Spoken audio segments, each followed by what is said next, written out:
Nous reconnaissons et croyons que toutes les paroles de Dieu sont la vérité. L'histoire dans le Jardin d'Éden est une parabole signifiant que Dieu a caché quelque chose depuis la création du monde.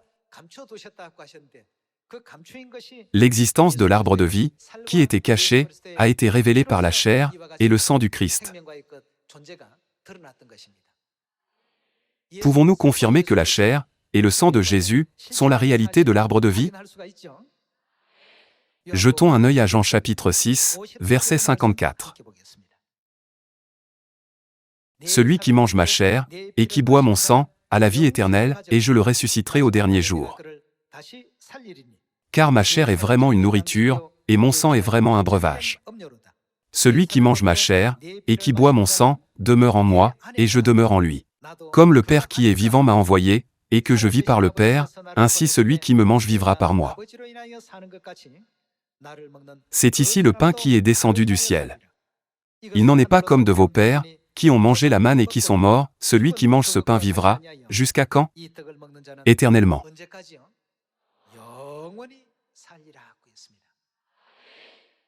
Dieu a dit, celui qui mange ma chair, et qui boit mon sang, a la vie éternelle, et je le ressusciterai au dernier jour. Alors, comment devons-nous manger la chair, et boire le sang de Jésus? C'est pourquoi Dieu a établi cela comme la vérité. Voyons comment nous pouvons manger la chair de Jésus, et boire son sang, à travers Matthieu chapitre 26, verset 17. Jetons un œil au chapitre 26, verset 17. Le premier jour des pains sans levain, les disciples s'adressèrent à Jésus, pour lui dire, « Où veux-tu que nous te préparions le repas de la Pâque »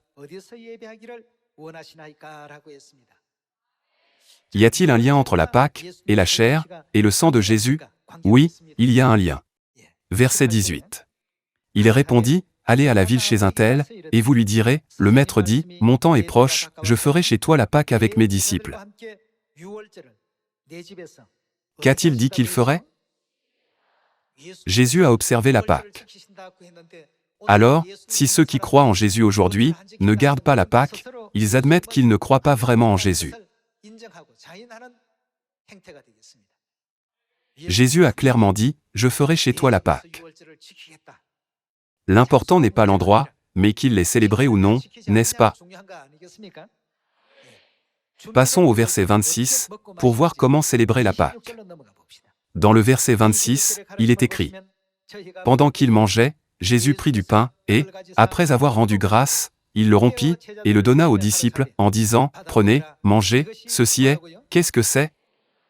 Frères et sœurs, lorsque nous étudions les paroles de la Bible, nous devons nous souvenir des versets couplés ensemble. Que dit Jean chapitre 6, verset 54? N'est-il pas écrit, « Celui qui mange ma chair, et qui boit mon sang, a la vie éternelle »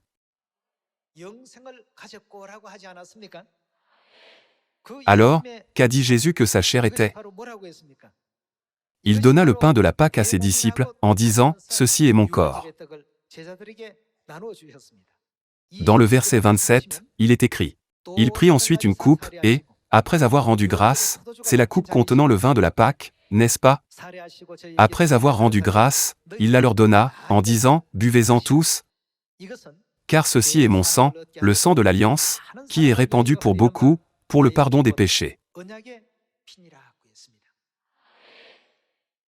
Le pain de la Pâque représente la chair de Jésus, et le vin de la Pâque représente le sang de Jésus. Celui qui mange le pain de la Pâque, et qui boit le vin de la Pâque, que rétablit-il de ce qui a été perdu dans le Jardin d'Éden? Il en résulte le fait de manger, et de boire de l'arbre de vie.